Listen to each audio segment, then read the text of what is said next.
Bom dia, boa tarde, boa noite, senhoras e senhores. Muito bem-vindos ao nosso Aketalk, o podcast da Aketech. Meu nome é Marcos Nishioka, eu sou o Head de produtos Wind aqui dentro. Hoje eu tô aqui com uma presença muito ilustre, já vou apresentar ele para vocês. Antes de apresentar a nossa ilustre presença, aqui a gente tem aqui dentro hoje fazendo treinamento junto com a gente durante essa semana. A gente foi lá, buscou ele para conseguir gravar junto com a gente, o Elder. Eu vou só falar para vocês seguirem a gente nas nossas redes sociais, né? No nosso site aketech.com, no Instagram @aketech.powerprognostics, no LinkedIn Aketech Power Prognostics e no YouTube também o Aketech Power Prognostics. No agregador de podcasts da sua preferência, tudo isso é Aketech Power Prognostics, vocês encontram a gente lá e, né, assim vocês vão conseguir escutar os nossos episódios anteriores. Falando em episódios anteriores, nos episódios anteriores a gente tava só com pessoas de dentro da casa, né? O primeiro episódio a gente gravou com o Thiago Matsu, nosso diretor técnico. O segundo episódio eu troquei de cadeira. Eu fui entrevistado no nosso episódio falando sobre a parte de wind, né? Sobre como funcionam as turbinas eólicas e como funciona a energia eólica no geral, né? Quem me entrevistou naquela ocasião foi a Marina. Hoje a gente tem um convidado especial junto com a gente aqui, né? O Elder, que trabalha na Elera hoje, que é um dos nossos maiores clientes, né? Aqui dentro da Aketech. E o pessoal da Elera tá aqui fazendo um treinamento na nossa sede. Por que não a gente gravar um episódio com um dos nossos amigos aqui, né? Então, para fazer uma breve introdução do Elder, né? Ele, hoje, como eu falei, ele trabalha dentro da Elera. Ele já passou pela Alupar, na parte de OEM de PCHs. Ele já passou pela GE também na parte de comissionamento e treinamentos. Ele já trabalhou na Granite Services, ou Granite, eu não sei como é que se pronuncia. É Granite, né? É Granite, ok, beleza. Hoje é atual Field Core, eu acho. Beleza. E hoje ele trabalha dentro da Elera na parte da engenharia de turbinas eólicas, né? É isso mesmo? Tá, fechou. Então, colhi as informações corretas. Ele é formado em Engenharia Elétrica pela Universidade Federal de São João del Rei. Não sei se teve mais alguma coisa que você quer falar. Eu tenho após na área de operação e manutenção de parques eólicos pela UNP. Tá, perfeito, então. Então, vocês veem que o gabarito do cara é grande pra caramba com relação à parte de OEM, né? Tanto da parte de eólicas como também da parte de hidrelétricas, né? Eu vou começar, né, conversando contigo, né, Elder, pra falar um pouquinho mais do Elder, talvez mais CPF do que CNPJ, né? E te perguntar assim, né? Você como profissional do mundo de OEM, de ativos de geração de energia, né? Como é que foi a tua trajetória nessa parte, né, de engenharia de ativos da geração até aqui, né? Como é que isso aconteceu? Tá, bom, vamos lá, né? Sou natural de Itajubá, né? Sul de Minas ali, fui criado na roça até, né? Um sítiozinho lá dos meus pais. Depois que eu fiz a graduação de engenharia, né? Eu entrei na Alupar, trabalhei um pouco como operador de hidrelétrica, até sem experiência nenhuma, né? Minimamente ali com a experiência do estágio. Aí consegui entrar na área de geração, né? Das PCHs ali. Trabalhei como operador das PCHs durante 1 ano e 3 meses. Aí que eu fui ter contato mesmo com o campo, né? Conhecer equipamento, ter noções ali de sistemas elétricos de fato. E aí apareceu a oportunidade de entrar na Alstom, né, como engenheiro de comissionamento, mas era basicamente engenheiro de campo mesmo, né? A gente fazia comissionamento, botava a mão na massa mesmo, que aí deu uma maturidade muito grande, assim, de conhecimento técnico, de conhecimento de aero, né, de turbinas, subsistemas, comandos elétricos, mecânica em geral. E aí eu fui pro time de treinamento da GE também. Eu acho que dentro do time de treinamento da GE me abriu muito a mente na área de engenharia em si, porque daí a gente começou a ter contato com os projetos mesmos de aero, né? Os projetos dos subsistemas, as lógicas operacionais, software. E assim, para você dar treinamento, você precisa saber o que você tá falando, né? Exato, né? Tem que ter assim, muito conhecimento para poder passar confiança até no que você tá passando, né? Então acho que foi um período de muito desenvolvimento para mim, assim, técnico, né? E aí surgiu a oportunidade de entrar na Elera, né? No time de OEM. Então, assim, importante, né? Eu sou da engenharia de OEM, né? Não de construção. Então, acho que basicamente isso, assim, minha trajetória, né? Puramente técnico, né? Não tenho e nem quero nenhuma experiência na área de gestão, não almejo isso. Então, falando do Elder mesmo, o Elder é um cara muito técnico. Gosto muito de buscar conhecimentos técnicos, isso me faz ser mais autodidata, assim, mas eu não tenho a ambição nenhuma de ir para a área de gestão, por exemplo. Então, essa questão de aprender assuntos técnicos, de desenvolver, de buscar conhecimento na área técnica, representa o Elder, né? Acho que é mais isso. Muito bacana, cara. Muito bacana mesmo. A tua especialização em turbinas eólicas, assim, tu consegue me dizer um pouquinho mais do porquê que você resolveu ir mais pelo lado das turbinas eólicas? E se teve algum ponto de foi reflexão? muito por acaso, assim, porque recém-formado, sem experiência, o mercado não adquire muito pessoas com experiência, sem experiência, não dá muita oportunidade, né? Acho que isso é claro. Aí comecei a trabalhar como operador, longe de casa, salário baixo, bem, não vou dizer insatisfeito, mas bem, assim, desmotivado, né? Poxa, eu passei 5 anos da faculdade e eu fui aquele aluno nerd, sabe? Que só estudava o tempo todo, me dediquei bastante mesmo, muito, me esforcei muito na época da faculdade. A galera fala, a faculdade é a melhor época da vida. A minha não foi. A minha foi muito sofrida, assim. Eu estudava demais, ralava demais, a grana era curta, né? Meus pais não tinham muita condição de ficar me mantendo, então eu tentava fazer por onde. E, assim, ralei muito. Aí, quando eu formei, mercado mandava currículo pra todo lado, ninguém aceitava, né? Daí eu, lá dentro da empresa da Lupar mesmo, apareciam oportunidades pra área de engenharia, mas eu não tinha experiência, então também não ganhei muita oportunidade. E aí a eólica surgiu numa oportunidade de indicação, assim, né? Um conhecido lá dentro que trabalhava comigo na Lupar acreditou em mim e falou, não, vou te indicar para um conhecido meu que está contratando para a área de engenharia da Alstom. E deu certo, assim, eu entrei, graças a Deus consegui me desenvolver, mostrei meu trabalho, acho que o pessoal gostou. Até hoje, assim, acho que eu fiz muitos amigos, tanto de campo, né, amigos de trecho que a gente fala, mas assim, a galera que era da minha gestão da Alstom na época, hoje ainda conversa muito comigo. Já tive a oportunidade de ajudar o cara que me contratou, por exemplo, né, ele, lá na frente ele me deu a oportunidade, aí agora mais recente ele precisou, assim, de uma ajuda, aí eu tive a oportunidade de ajudar ele também, então assim, pra mim foi bem legal, né?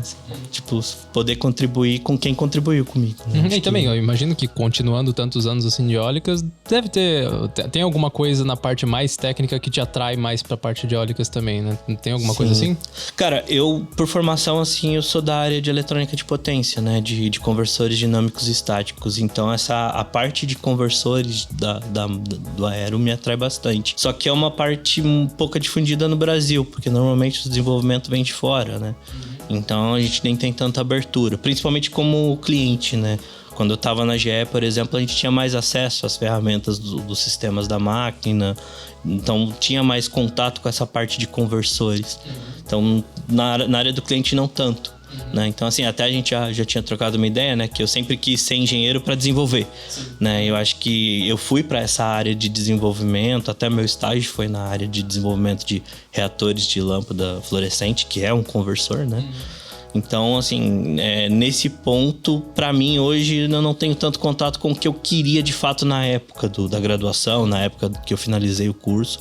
E eu acho que o que eu gostaria também. Né? Mas eu acho que é um pouquinho mais complicado no Brasil essa área de desenvolvimento.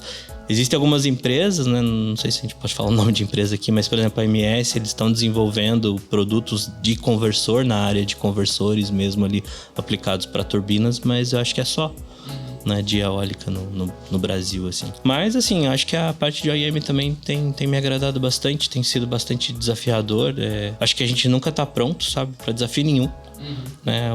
Só a questão de encarar mesmo, né? De ter a coragem de encarar, porque falar, o cara é pronto, o cara já sabe fazer, o muito... O famoso vai com medo mesmo, e é isso, né? É muito relativo, assim, é muito difícil. Eu sei fazer, eu vou fazer tranquilo, cara. Eu acho que pro mercado hoje, pelo menos o que eu tenho acompanhado, assim, o que eu tenho feito é meio que ter a coragem, um mínimo de conhecimento, né? Eu acho que o conhecimento técnico, como eu falei, ele traz base para você aceitar os desafios e é necessário. Eu vejo isso como muito necessário. Nem que seja um controle de risco no fim das contas, né? Mas você tendo conhecimento técnico, acho que dá pra trocar, assim. E aí vai com medo mesmo. É isso aí.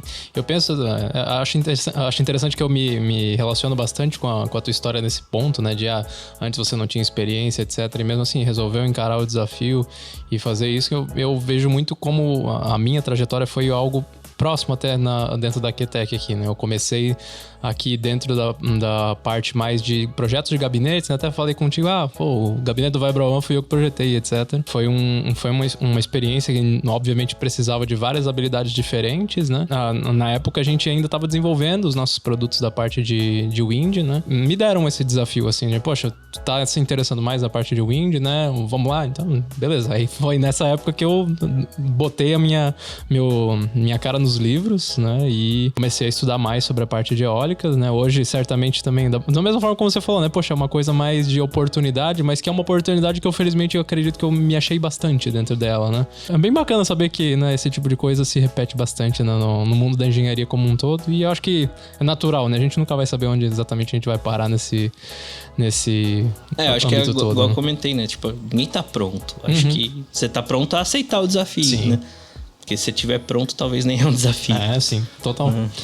Bom, já que a gente já vai falar das coisas que, né, rolaram até então, né? Já falamos das coisas que rolaram até então com o Helder, que hoje é engenheiro de OIM da parte de turbinas eólicas, né?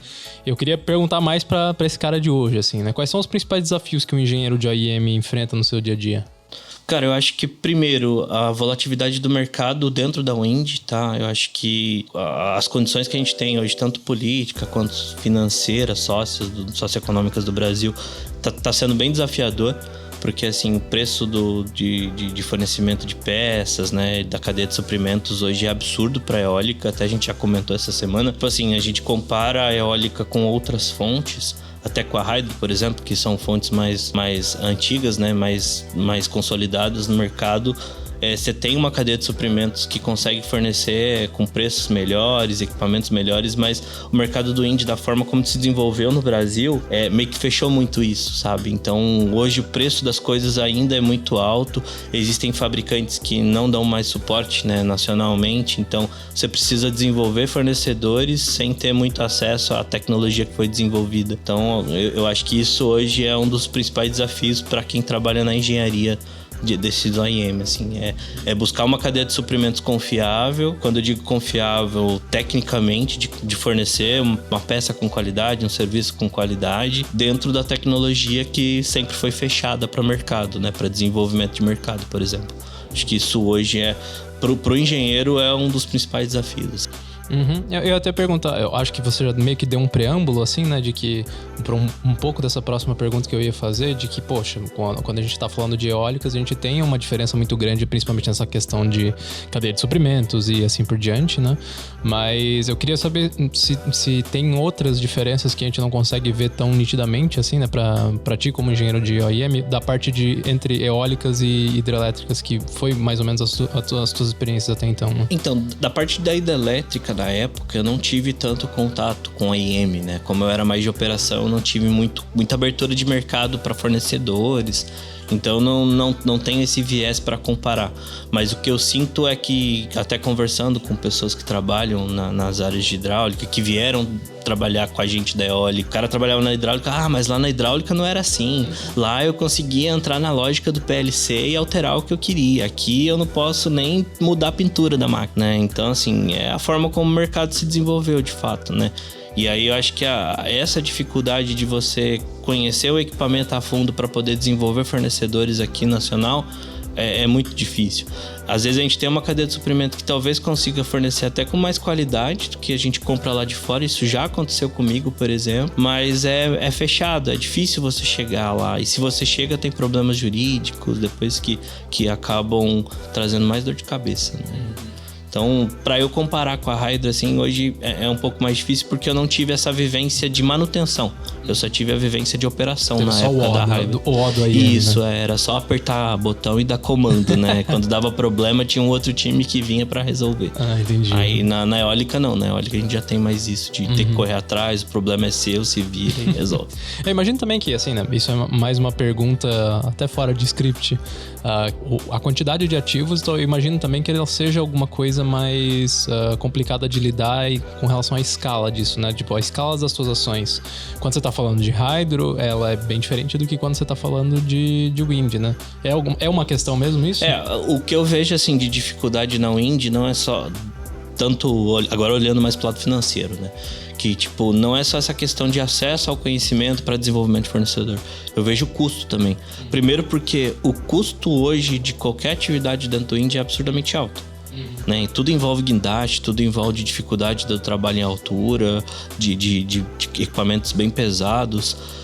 E o outro é a produção em série, né? Tipo, lá na hidráulica, basicamente cada turbina é projetada especificamente. Então, para você dar a manutenção, você tem que conhecer o equipamento muito bem a fundo e é seu equipamento, ele é único, né? Na eólica já é mais uma produção em série. Todos os aeros são tipo de um parque, tendem a ser iguais, tendem a ter os mesmos componentes. Aí se você vai investir em um, é vezes, sei lá, 100 componentes. Aí, é barato, é R$2.000 pra você fazer uma melhoria nesse aero aqui. Sim, mas quando você multiplica por 100, por 200, aí já talvez até inviabiliza o projeto. Então essa é uma outra coisa que eu vejo assim de desafio pra eólica, né? E aí a gente tem outras fontes chegando, que são mais baratas. Isso no mercado atual hoje eu acho que é um dos principais desafios. Entendi. Massa demais, cara. No parte de engenharia de OEM, né? No fim das contas, né, vocês como clientes da Aketec, a gente tem muito contato com isso, né? A gente vê e respeita muito os desafios que vocês têm, né? E é um dos tipos de perguntas que eu mais gosto de fazer, né? Quando a gente tá fazendo isso, como sou mais da parte dos produtos hoje, né? Eu tento trazer mais essa visão de qual que é o problema que a gente tem que resolver, né? Dentro das coisas que a gente tem dentro dos nossos projetos, dos nossos produtos, né? Eu respeito e gosto muito de saber sobre essa parte de quais são os principais desafios que vocês têm, né? Eu acho que essa questão financeira é bem impactante, cara. Porque, igual eu falei, eu acho que hoje, por mercado tecnológico, né? Do ponto de vista de tecnologia ser muito fechado, você tem que desenvolver tudo. Aí, por ter que desenvolver, o custo é mais alto, inicial, né? Então, assim, muitas empresas são pioneiras no desenvolvimento e aí tem que ser empresa que abraça, né? Porque tem empresa que não quer, tem empresa, não, vou esperar alguém fazer e depois eu copio, né? Porque senão eu vou desembolsar muito. E na eólica, meio que se você fizer isso, você vai ficar com a máquina parada, vai ter problema, né? Então, ou de fato aceita ali a pagar mais no investimento inicial ali e tentar desenvolver o equipamento para que você possa produzir em série depois. Por isso que acaba ficando tudo muito caro, porque além de você desenvolver, você ainda vai aplicar em muitos equipamentos, né? Então, eu acho que esse é o maior desafio ainda. A abertura dos fabricantes, né? O mercado brasileiro, ele cresceu com a ideia do contrato full service, né? Então, assim, os fabricantes sempre fecharam a informação para reter conhecimento, reter serviço, né? Então, isso encareceu muito, tudo, né? Peça, fornecimento de serviço, deixou sempre muito caro porque não é algo difundido no mercado. Você não vai ter tanta concorrência para poder baixar o preço, né? Então, acaba que no fim, a forma como o mercado se criou em cima desse tipo de contrato deixou tudo muito caro. Aí você conversa com o pessoal da Hydroco, que você comentou, os caras falam, pô, mas vocês gastam, sei lá, 1,5 milhão pra trocar um mancal? Pra gente aqui, eu troco um mancal com 40 mil. Assim, pô, infelizmente Ai. Pois é, a parte das diferenças, né? E falando entre diferenças, eu ia te perguntar, já que você passou, né, pela GE, pela Alstom e também agora trabalha como engenheiro de OEM dentro da Elera, né? E antes, né, trabalhando numa operação com o pessoal da Lupar, você trabalhou meio que das duas pontas, né? Na ponta do fabricante e também na ponta agora do dono da ativo da geração e como você vai fazer o OEM dele. E eu queria saber de ti, assim, né? Quais são as principais diferenças que você vê entre esses dois tipos de trabalho, né? Claro, você falou que o conhecimento técnico, ele ajuda a gente a abraçar esses desafios, mas, né, já que você já esteve dentro desses dois pés, né? Quais são as principais diferenças que você vê? Eu acho que, igual eu comentei, eu acho que quando você está dentro do fabricante, você tem mais acesso à informação dos equipamentos, né? Então é mais fácil você buscar a forma de operação, buscar os subcomponentes de um determinado sistema. Então você consegue ter mais informações técnicas para poder resolver um problema, né? Que você de fato tem a patente do projeto para poder resolver. Como cliente, a gente não tem muito isso, né? Acho que a maior limitação é justamente essa autonomia sobre o controle do próprio aero, né? Então, a depender, eu não consigo dar comandos, né? Não consigo limitar um aero, não consigo partir e parar, não, mas alguns comandos mais específicos, assim, é muito limitado como cliente, né? E às vezes tu se frustra um pouco, porque eu preciso fazer isso para a operação acontecer e eu dependo do fabricante ainda, mesmo talvez tendo uma manutenção internalizada, né? Então de novo, né? Aquela questão de como o mercado se desenvolveu, a patente de propriedade intelectual, isso acabou dificultando bastante como a gente hoje dentro do cliente opera, né? Porque você acaba sendo refém do fabricante, de qualquer forma. E aí, quando você está dentro do fabricante, já é mais aberto, né? Você já tem mais acesso à informação, tem mais autonomia para poder tomar decisão, né? Hoje, para parques que você tem contrato full service, por exemplo, parece que você não é o dono da máquina, né? Você não pode nem opinar na cor da máquina, por exemplo, como eu falei. Você fala, se você mudar isso, eu já não te dou mais a garantia do serviço, entendeu? E às vezes é um ponto tão relevante para a operação da máquina, mas é uma arma que o fabricante usa para aprender, né? Então, assim, lá dentro não tem isso, né? Lá dentro, você, como estando dentro do fabricante, você é você que diz não, né? É, você que... Não só como diz não, mas é você que avalia se pode ou não, de fato, né? Então, assim, mas também tem o lado da responsabilidade, né? Que se você muda alguma coisa, a responsabilidade da mudança é sua. Então, eu vejo que pro fabricante, quando você tá dentro do fabricante, a responsabilidade acaba sendo maior.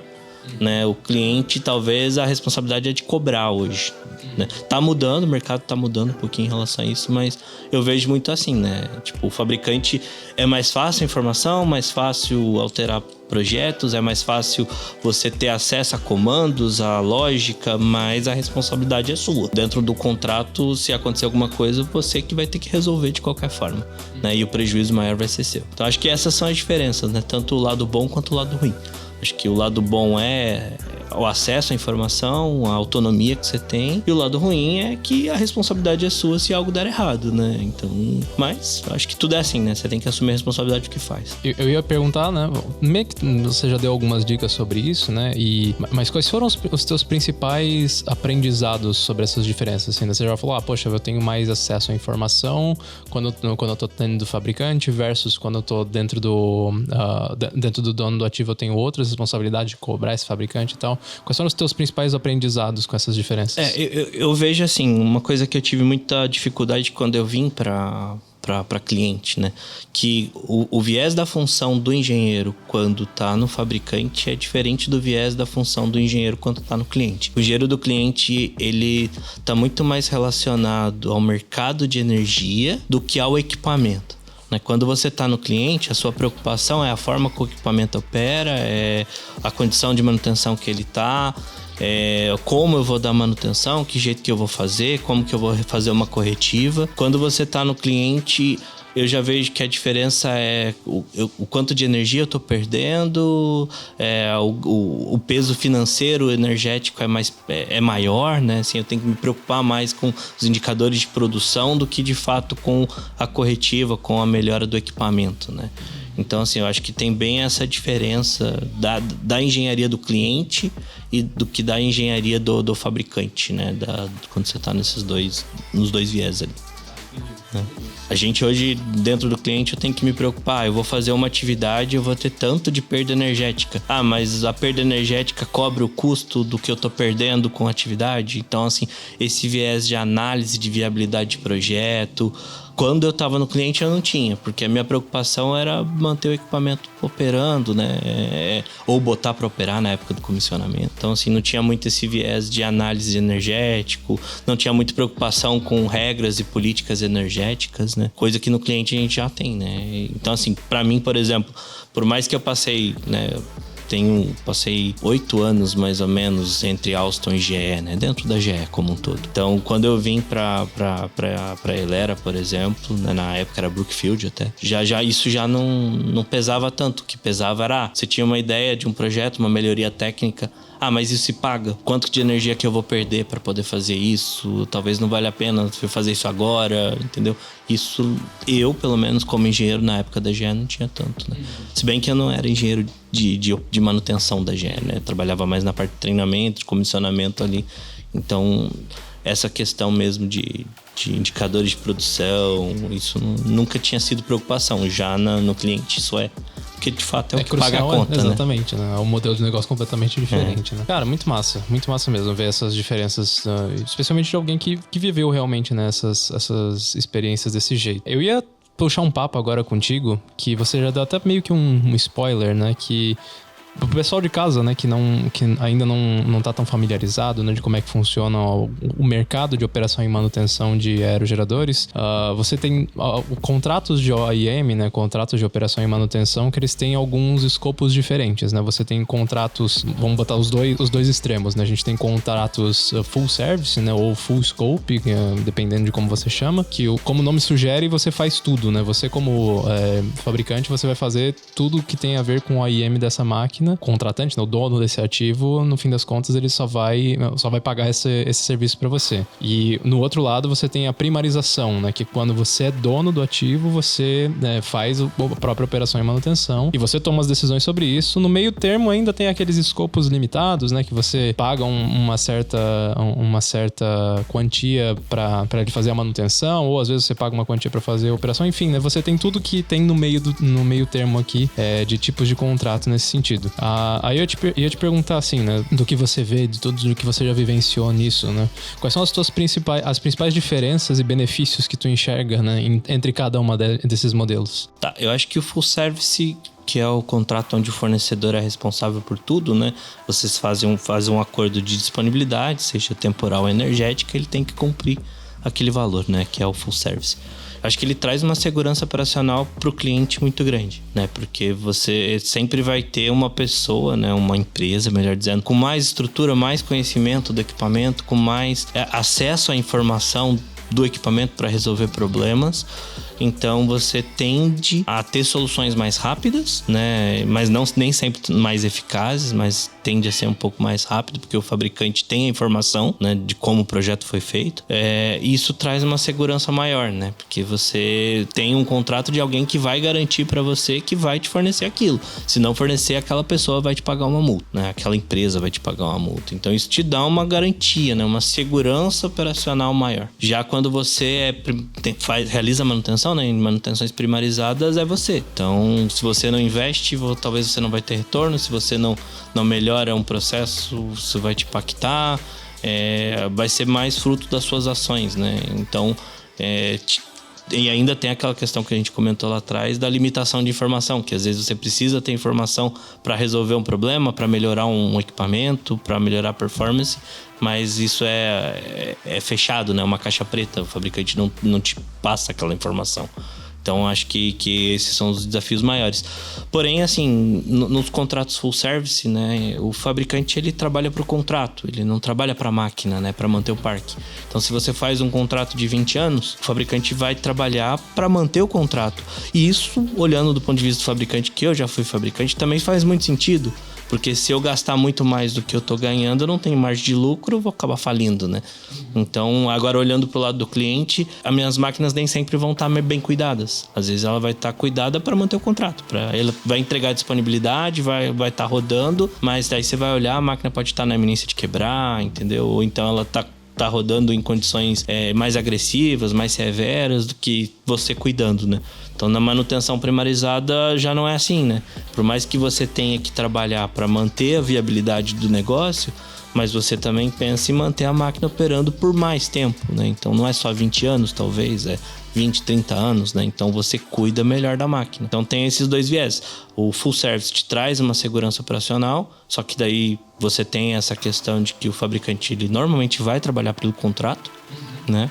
E o primarizado, você está trabalhando para manter a turbina, né? Então, você tem o desafio de fazer o melhor com o custo para manter o projeto viável. E aí você tem o OSA, né? O contrato OSA, que a gente chama, que é o meio termo, que normalmente o fabricante dá manutenção, ele oferta alguns serviços, né? E você paga a parte, atividades especiais, né? Trocas de grandes componentes, né? De peças-chaves, peças você acaba pagando por fora.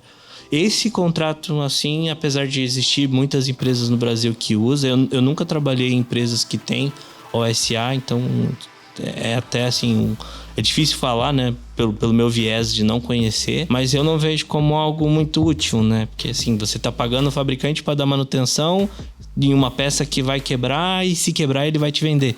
Então, assim, talvez o interesse é quebrar, né? Como é que chama? O lobo cuidando do galinheiro. Exato, né? Então, assim... Mas, de novo, eu nunca trabalhei com esse tipo de contrato para saber se de fato é viável, tem retorno viável. Então, é só uma visão de alguém que tá de fora, né? Às vezes quem tá dentro entende melhor, tem mais propriedade para falar. Assim, o que você falou, Nadia, você cuida mais, né, do seu ativo quando ele é primarizado. Acho que é aquela coisa de ownership, quando você tem esse tipo de coisa, o olho, né? do dono que engorda o gado, né? Isso aí. Então, é o cara que... É sua máquina, né? Já que ela é sua máquina e você tá fazendo a operação e manutenção, você vai cuidar dela, né? Então faz todo sentido, cara. Todo sentido mesmo. Mas eu sempre falo também, assim, a gente quando tá no contrato full service, cara... É algo que, quando eu vim pra Elera, eu tentei mudar, eu tento mudar muito. E com quem eu converso que é cliente, né, que é o owner do ativo, eu tento mostrar, porque assim, eu acho que a ideia de você ter o fabricante dentro do contrato full service como seu parceiro é primordial, cara. Só que quando eu falo parceiro, é parceiro mesmo. Porque as empresas hoje que têm esse contrato full service, na sua maioria das vezes, o clima é tão pesado porque só tem muita cobrança, sabe? E assim, você cobra por algo que eles não entregam, você cobra por prazos que eles não cumprem, mas algo que eu, Helder, sinto que falta, talvez a parceria de tentar ajudar, de não só cobrar, porque às vezes você pode, até na Elera a gente pratica muito isso, né? Não sei nem se eu podia falar isso, mas assim, de você investir um pouco mais até do que você tá pagando, porque no fim o seu retorno é maior, né? Então, de você ter uma engenharia para ajudar o fabricante, né? Aí qual que é a dificuldade? A dificuldade é que os fabricantes acostumaram tanto com os clientes só cobrando, que quando você tenta ajudar, eles olham assim meio torto. Não, peraí, acho que tem algo por trás aí, você não tá querendo me ajudar, você tá dando com uma mão pra poder puxar com a outra depois, né? Então, às vezes, nem sempre é isso. Então, algo que eu acho que precisa muito mudar no mercado, principalmente no Brasil, assim, em relação a esses contratos full service, é ter, de fato, uma parceria, sabe? Eu tenho que cobrar, porque eu sou cobrado por isso, né? Então, eu tenho que cobrar, sim. Mas eu também posso ajudar, então nem sempre eu vou só cobrar. E no fim, os dois ganham, cara, né? Tipo assim, o fabricante vai ficar feliz porque ele vai trabalhar, vai conseguir atingir a meta dele. Eu vou ficar feliz porque eu vou conseguir produzir mais, né? Então, essa questão da briga de só ter cobrança o tempo todo, eu acho que precisa mudar, sabe? Mas é a minha opinião, é o que eu já vi dar certo na empresa, né? Nesses 4 anos que eu tô no cliente. Tenho exemplos de que isso funciona, então eu acho que é por aí que deve ser, que o mercado tem que seguir, né? Dentro do FSA. Eu penso assim, né, daquilo que a gente estava vendo sobre os full services e tal, e sobre toda a cadeia, querendo ou não, os contratos full service, eles estão acabando mais, né?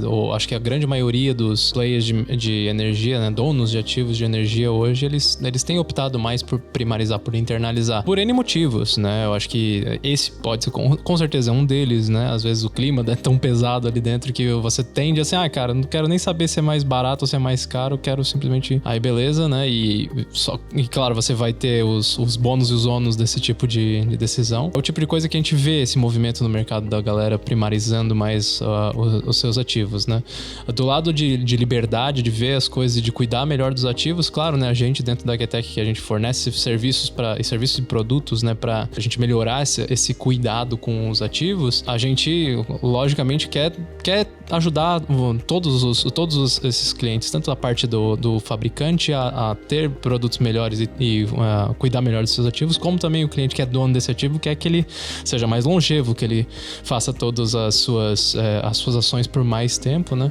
Então, assim, é o tipo de coisa que é apenas uma análise de como as coisas estão hoje, né? E eu acho muito interessante essas tuas visões, né? De como isso se dá, né? E de quais são os benefícios, né? De um lado ou de outro ter esse tipo de OEM, né? Acho que parceria sempre funciona, né, Sim. cara?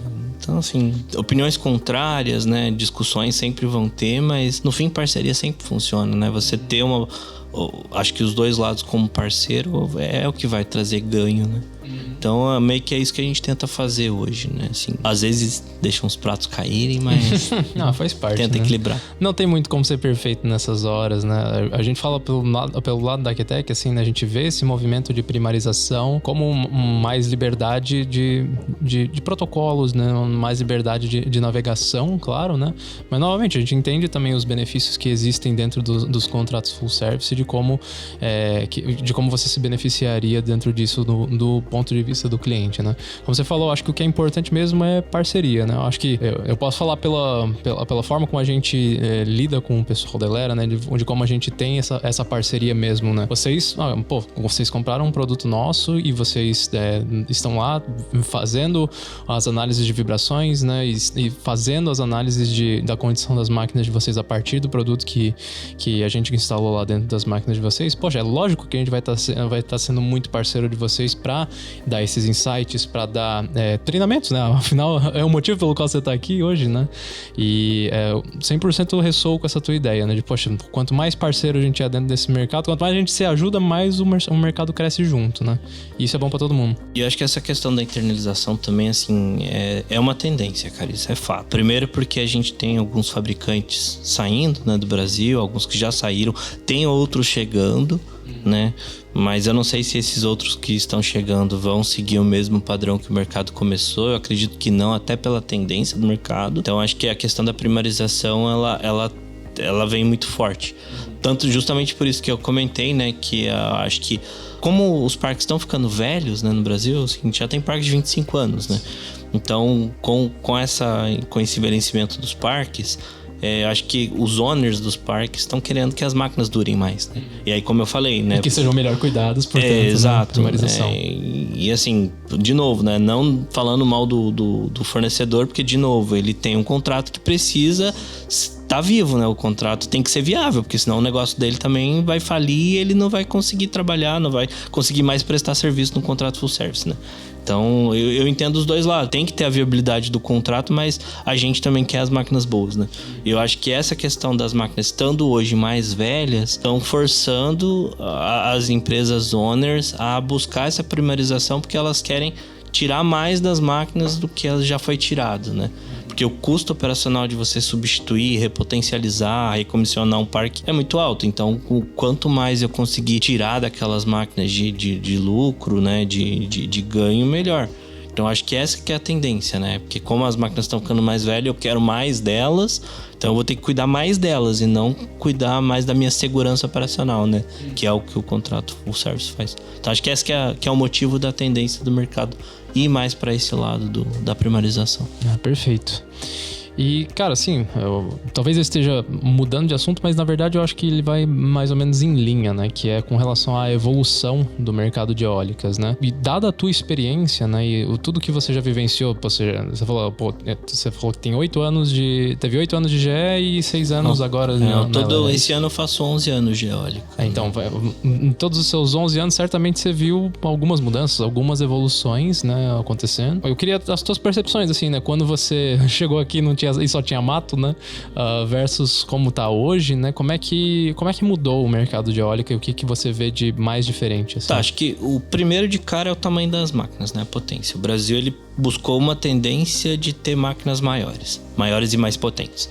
Né? Isso não é algo que a gente escuta nos workshops que a gente faz, assim, por exemplo, que acontece nos Estados Unidos, que eu já ouvi falar, tá? Nunca fui ver para saber de fato. Que lá as máquinas tendem a ser menores ainda, né? Até porque se uma máquina pequena parar, o impacto dela na minha produção é menor do que uma máquina muito grande. Mas não foi muito o viés que o mercado brasileiro seguiu. Acho que a primeira diferença é justamente esse crescimento de potência das máquinas, né? Então hoje a gente tem máquina de 7 megas entrando no mercado que, sei lá, 8 anos atrás, quando eu comecei, 9 anos atrás, era 1,5 mega, 2 megas era maior, né? 2.7 era da Alstom, era a maior do mercado, né? Essa é a primeira diferença. A segunda é, de fato, essa tendência de primarização, né? Que eu acho que os owners dos ativos estão buscando mais isso, até mesmo para os projetos mais novos. Segundo, acho que é a tecnologia, né? Hoje, por exemplo, a gente tem pás entrando no mercado que são muito grandes para atender a demanda de uma pá grande, né? Isso é um limitante. Então, é algo que eu vejo também de dificuldade e a mudança do mercado, né? Eu acho que as coisas tecnológicas da máquina estão evoluindo muito rápido e a gente não está tendo cadeia de suprimentos, tanto de serviço, principalmente serviço, tá? Para poder acompanhar isso. Eu acho que esses são os pontos mais gritantes que eu vejo da diferença desde quando eu comecei na eólica até hoje, assim. Uhum. E eu sei que é meio o que é maior, o que é mais difícil, né? É muito relativo, claro, né? E especialmente por todas essas mudanças que você já comentou. Mas você considera que os desafios hoje, eles são maiores do que eles eram no passado?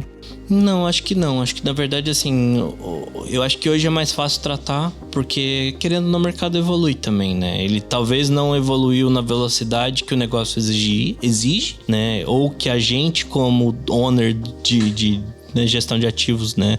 O dono do ativo queria ou gostaria, mas eu acho que hoje tá mais fácil, assim. Acho que lá no passado era mais difícil você ter fornecedores para determinadas atividades, né? Você tinha que buscar em outras áreas, né? Desculpa. Tipo assim, igual a questão da pá que a gente tá falando. Se eu quisesse uma ajuda na pá, eu teria que buscar lá na área da marinha, né, fabricação de barcos, pessoas que tivessem mais experiência daquilo. Então, assim, hoje eu já consigo ter no mercado empresas que me suportam tecnicamente. Então, eu acho que antigamente, de fato, era mais difícil, né? Até questão do conhecimento mesmo, né? Que eu falei, por mais que o fabricante blinde muita coisa, mas muitas das informações vêm com a experiência das pessoas, né? Até eu tenho um tio que me fala que o serviço ensina, né? Você vai fazer a primeira atividade, né? A primeira vez, você vai quebrar a cabeça. Na quinta vez, você já vai estar fazendo melhor, mais rápido. O serviço te ensina a fazer. Então, acho que é a mesma ideia para o mercado, né? Acho que, por mais que eu tenha desafios novos, com modelos de máquinas novos, projetos novos, mas eu acho que eu já tenho o caminho das pedras de onde eu tenho que ir. Lá atrás, eu tinha que descobrir ainda, né? Como fazer. Então, acho que isso é... Lá atrás era pior. Hoje eu acho que é menos difícil, né? Mesmo com esses desafios é menos difícil. E na tua opinião, assim, o número de turbinas que você tem que fazer, que ter esse cuidado, né? Como cresceu muito, né? A gente, nos últimos 11 anos, né, que você tá dando no mercado, a gente, né? Eu não sei nem quantas vezes cresceu o mercado brasileiro com relação ao número de turbinas, né? O mercado mesmo, assim... Acho que hoje a gente tá batendo os 10 mil turbinas, né? Que eu ouvi falar, assim, um pouco mais de 10 mil turbinas, na verdade. No fórum do ano passado falaram esse número.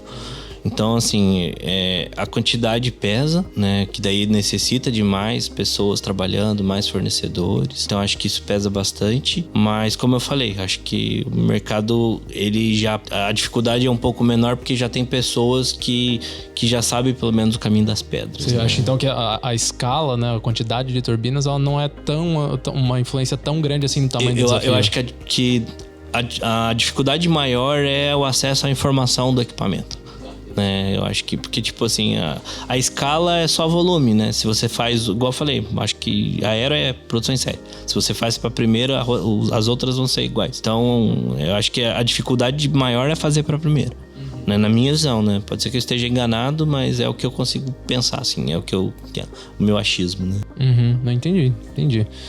Tu considera que as tecnologias envolvendo, né, o OEM, elas têm evoluído de forma a acompanhar? Né? Com certeza. Você pega a inspeção de pá. A inspeção de pá, quando eu comecei, era só acesso por corda. O pessoal fazia com binóculo do chão, mas não tinha, assim, a qualidade da inspeção que você tem hoje, né? Hoje consegue fazer com drones. Um exemplo, né? Quando o drone começou, né, na época que eu comecei a acompanhar a inspeção de pá por drone, você tinha que colocar cada pá na posição de 12 horas, aí fazia a primeira pá, aí rodava a máquina, fazia a segunda pá, rodava de novo, fazia a terceira. Hoje não, hoje você para a máquina, o drone vai para qualquer lado, qualquer posição, faz todas as coletas. Então eu acho que esse é um exemplo bem claro de evolução tecnológica, assim, né?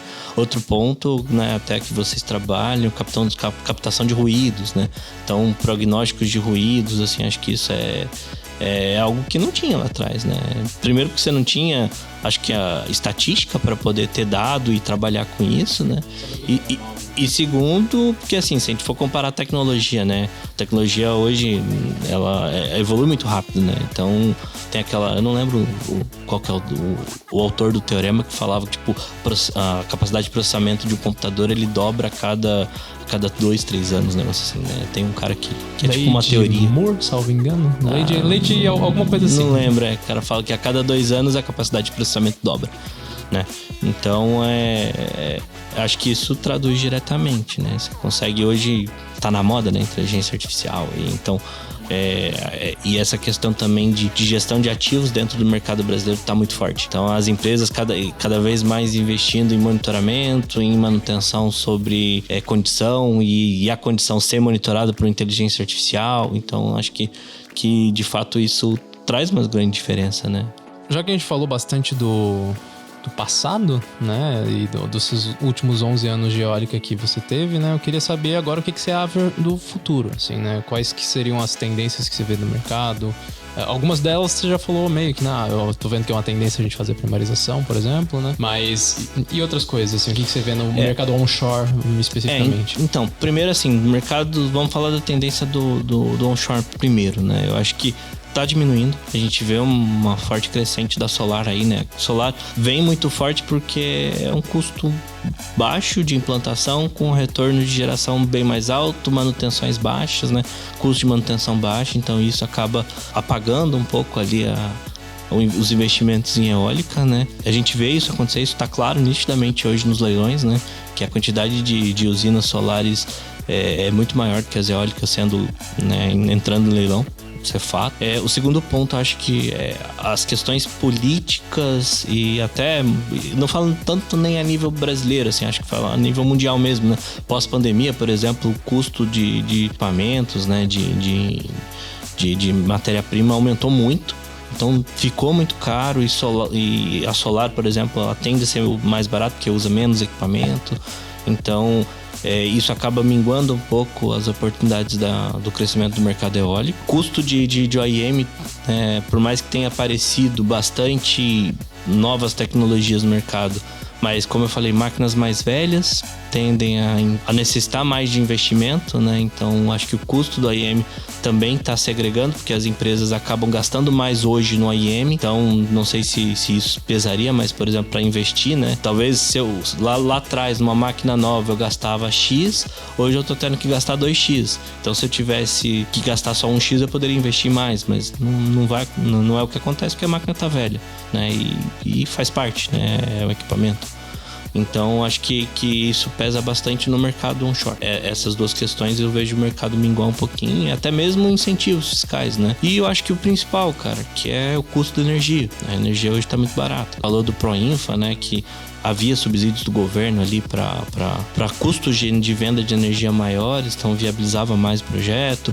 Tinha os incentivos fiscais, né, para máquinas parques até de 15 megas, por exemplo, 10 megas tinha lá os subsídios, que hoje já não tem mais. Então tudo isso vai minguando investimento, né, para novos parques. Que essa dificuldade do custo da energia é o principal. Falando de eólicas, assim, né, uma coisa que a gente tá vendo bastante nos Estados Unidos e na Europa, né, que são mercados bem mais antigos da parte de eólicas e por consequência também bem mais maduros, né? A gente tá vendo muito uma tendência de retrofit, repotenciação, né? E lá a discussão, eu achava interessante muito isso quando eu primeiro comecei a estudar na parte de eólicas lá em 2018, né? No final de 2018 e início de 2019. Primeiro que não existia muito artigo e muito material em português, então eu buscava mais informação de fora. E quase toda a informação de fora que eu olhava lá em 2019, né? 2018, era muito sobre isso, né? O que fazer com turbinas que estão ficando mais velhas, né? O que fazer com turbinas que estão começando a entrar num fim da sua vida, etc. O que tu vê, né, do lado do Brasil? Lá fora a gente vê muito essa questão de retrofit, repotenciação, extensão da vida útil. O que tu vê que vai acontecer no mercado de eólica onshore no Brasil? Tá, de início eu acho que essa questão de extensão de vida útil é uma tendência talvez inicial até pelo custo de investimento, né? Como eu falei, acho que hoje os owners dos ativos, eles estão querendo tirar mais do que o fabricante lá ofertou no Type Certificate, por exemplo, da máquina. Foi para 20 anos, mas eu quero 25, 30 anos. Então acho que esse ponto de análise de carga, avaliação da condição do vento, de fato, daqui do parque ali, é uma tendência que vai acontecer bastante, né? Até a gente mesmo já faz isso, né? De fazer análise de carga, avaliar o que eu tenho que mudar na minha manutenção para prolongar a vida da máquina. Então, acho que isso é a primeira tendência. O custo de repotencialização, eu acho que ainda é alto, né? Até fora do Brasil, a gente não vê falar muito disso, né? O pessoal acaba usando máquinas, continuando as máquinas velhas mesmo ali. Eu acho que essa questão de repotencialização no Brasil é mais difícil. Até mesmo porque, assim, se eu vou colocar máquinas maiores no mesmo local, a minha malha de transmissão não está preparada, né? Hoje a gente não tem malha preparada pro que tem de capacidade instalada. Às vezes falta linha de transmissão, ela, né? Exato. Uhum. E se eu aumento a potencial dela, né? Se eu aumento a potência instalada, não vou escoar, não vai adiantar, né? Então, acho que esse é um fator muito limitante, assim. Então, assim, eu acho que a médio prazo seria isso. Seria extensão de vida útil mesmo. Agora, a longo prazo, eu já não sei muito dizer, porque, querendo ou não, vai chegar uma hora que você vai ter que trocar a máquina. Não tem o que fazer. E, assim, um último comentário sobre o futuro, assim, como é que você vê o mercado offshore? Cara, ainda não entrou em operação no Brasil, claro, né? A previsão é que seja 2026, se eu não me engano, o primeiro parque a entrar em operação offshore no Brasil. Mas o que você vê desse lado? Eu sou contra. Você é contra? Sou. Primeiro porque, assim, eu acho que o Brasil tem muita área onshore. E o custo de implementação, de manutenção é ínfimo, né? Perto de um offshore, por exemplo. Eu acho que a gente hoje trabalha com offshore muito mais por politicagem do que por necessidade.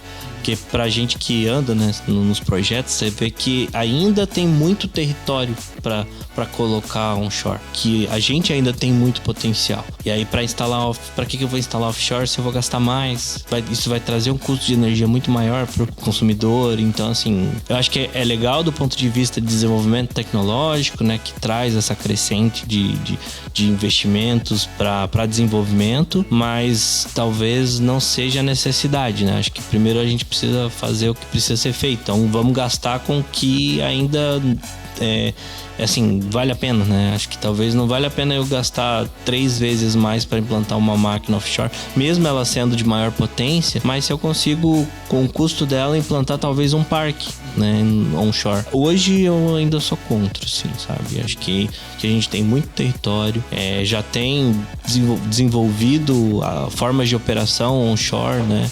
Então eu acho que a gente tinha que explorar muito mais essa área ainda para depois buscar um offshore, assim.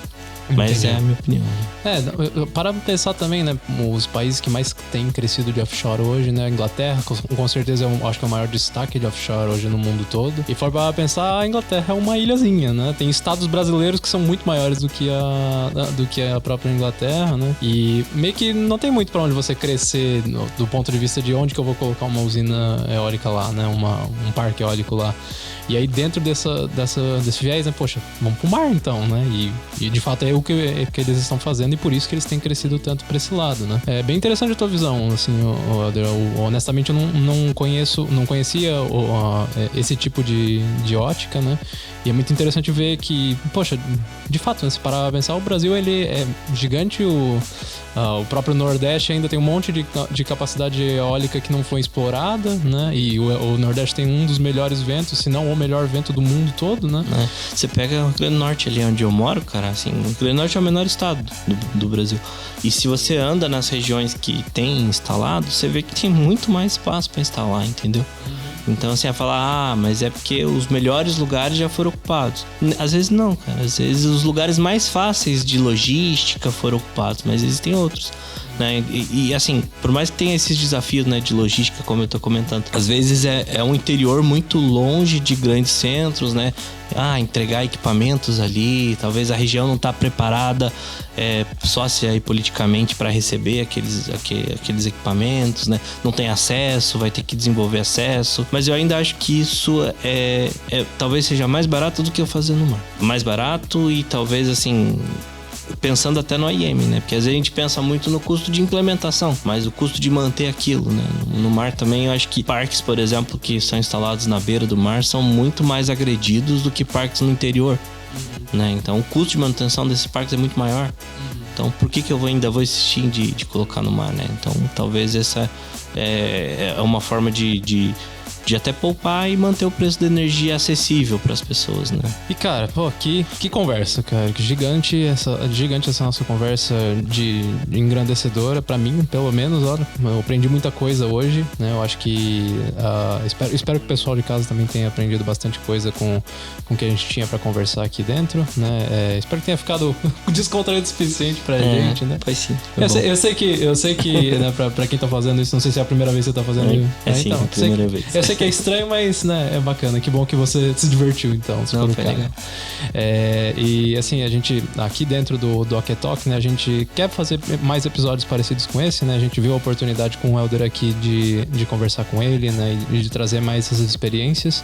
A gente espera que no futuro a gente também consiga trazer mais outros convidados, né? Com esse tipo de bagagem, né? Pra gente ter esse tipo de conversa que hoje foi bem mais técnica, bem mais voltada para a área de engenharia, de OEM, né? E lógico que a gente também falou bastante de mercado, e obviamente tá tudo muito intrínseco, né? E muito entrelaçado, mas mesmo assim, né? No futuro a gente também quer trazer outras pessoas com outros tipos de visão. Haja desafio pra mim também como host pra fazer pergunta pra um monte de gente desse naipe, né? Então, novamente, muito obrigado por ter participado dessa conversa, Helder. Eu reforço aqui também pra todo mundo de casa, né? Que nos sigam nas nossas redes sociais, né? Acessem nosso site também, aquetec.com, no nosso Instagram, @aquetec.prognostics, no LinkedIn, YouTube e qualquer outro agregador de podcast da sua preferência.